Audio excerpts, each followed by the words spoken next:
তবে যেই মালটাকে নিয়ে কথা বলছি, আমি আদর করে অনেকে মাল বলি, মানে ভাই টাইপেরই মাল, ফারুক ভাই বা ফারুক মাল। ইউনূস সরকারের সময় একটা মাইর খাইছিল ভাই, আওয়ামী লীগ সরকারের সময় এরকম মাইর খায় নাই, একটা কঠিন মাইর খেয়েছিল এনসিপি নেতা কর্মীদের হাতে। তো সেই পুরান ঝালকি মিটালেন নাকি আসলে নতুন করে তথ্য দিলেন? তো এই তথ্যে নাহিদ এবং মাহফুজকে মুখ খুলতে হবে, আর যদি না খুলে তাহলে বুঝতে হবে যে তলে তলে টেম্পো আসলে এই নাহিদ মাহফুজটা বাজাচ্ছিল। আজকে আবার তারাই এত বড় বড় কথা বলে খোদ রাষ্ট্রপতিকে নিয়ে।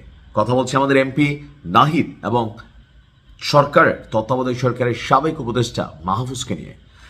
রাষ্ট্রপতিকে অপসারণ নিয়ে আমরা জুলাই যোদ্ধাদের বেশ কিছু অবস্থান দেখেছি, এমনকি প্রকাশ্যে তখন নাহিদ এবং মাহফুজ উপদেষ্টা পর্যায়ে ছিল, তো আসিফও ছিল, মাঠ পর্যায়ে যারা ছিল তারা বেশ কয়েকবার জামাত সহ অন্যান্য সমমনা দলগুলো রাষ্ট্রপতিকে অপসারণের দাবিতে পুরো বাংলাদেশকে তোলপাড় করতে চাইছে। বিএনপিও শক্ত অবস্থানে ছিল। তো ওই মুহূর্তে কেন আসলে রাষ্ট্রপতিকে অপসারণ করা যায়নি, এই চাঞ্চল্যকর তথ্য দিয়েছে আপনার ফারুক।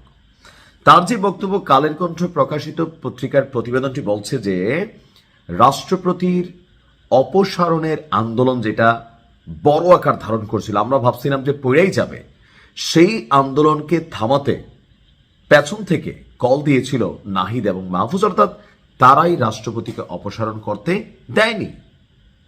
দর্শক, রাষ্ট্রপতিকে অপসারণের আন্দোলন থামাতে এনসিপির নাহিদ ইসলাম এবং মাহফুজ ইসলাম কয়েকবার না কয়েকশো বার কল দিয়েছিলেন বলে মন্তব্য গণ অধিকার পরিষদের কেন্দ্রীয় কমিটির সহসভাপতি এবং মুখপাত্র ফারুক হাসানের। আপনার একটা ভিডিও ভাইরাল হয়েছে।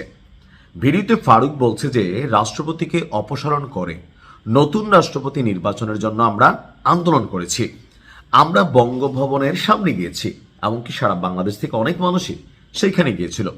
ওই সময় এনসিপি বা জাতীয় নাগরিক পার্টি তারা কিন্তু সবচেয়ে বড় বিরোধিতা করেছে। তো কি করছে তার বক্তব্য, আমার ফোনে ওই সময়কার অ্যাডভাইজার নাহিদ এবং মাহফুজ আলম আমাকে অন্তত পক্ষে কয়েকশো বার ফোন দিয়েছেন যাতে করে আমি ম্যানেজ করে বঙ্গভবনের সামনে যে আন্দোলন ছিল সেটাকে থামিয়ে দেই। তিনি আরো বলেন, তাহলে দেখেন নাহিদরা কিন্তু ওই সময় ক্ষমতায়, তারা ক্ষমতায় থাকা অবস্থায় চাইলে কিন্তু ওই সময় রাষ্ট্রপতিকে সরিয়ে নতুন রাষ্ট্রপতি নির্বাচিত করতে পারতেন, কিন্তু তারা করেন নাই। কেন? তারা ক্ষমতার চিন্তাটা করেছেন। আর এখন এই যে রাষ্ট্রপতিকে সরানোর আন্দোলন নিয়ে নাহিদ ইসলামরা, মাহফুজরা বা এনসিপি ওয়াক আউট করছে বা বিভিন্ন ধরনের আন্দোলন আমরা প্রটেস্ট দেখছি, তো এখন কেন করছে? কারণ এখন সিস্টেমটা ডিফারেন্ট। তারা এখন তত্ত্বাবধায়ক সরকারের মতন প্রভাবশালী বা বিলাসবহুল লাইফ তাদের আর নাই, ক্ষমতায় বিএনপি সরকার আছে। তো রাষ্ট্রপতিকে অপসারণ যদি টার্গেট হতো তাহলে কেন তারা যখন নিজেরা সরকার ছিলেন তখন রাষ্ট্রপতিকে সরানো হলো না? এখন বিএনপি সরকার নতুন ক্ষমতায় আসছে, বিএনপি সরকারকে প্রশ্নবিদ্ধ করার জন্য, অথবা সরকারকে নতুন করে একটা চাপে ফেলার জন্য, অথবা রাষ্ট্রপতি আন্দোলনের ইস্যুটা এমন একটা আন্দোলন যেখানে জনগণের একটা বড় অংশকে কানেক্ট করা যাবে। আর ওই পারসেপশনটাকে মাথায় রেখে এনসিপি বা অন্য যারা আছেন, জামাতও আছে, তো জামাতের ভূমিকার একটু আলাদা, আমরা কথা বলছি এনসিপিকে নিয়ে, তারা এখন কেন ভাই উঠে পড়া লাগছেন? মেইন কারণ হচ্ছে এখন তারা সরকারের মধ্যে নাই।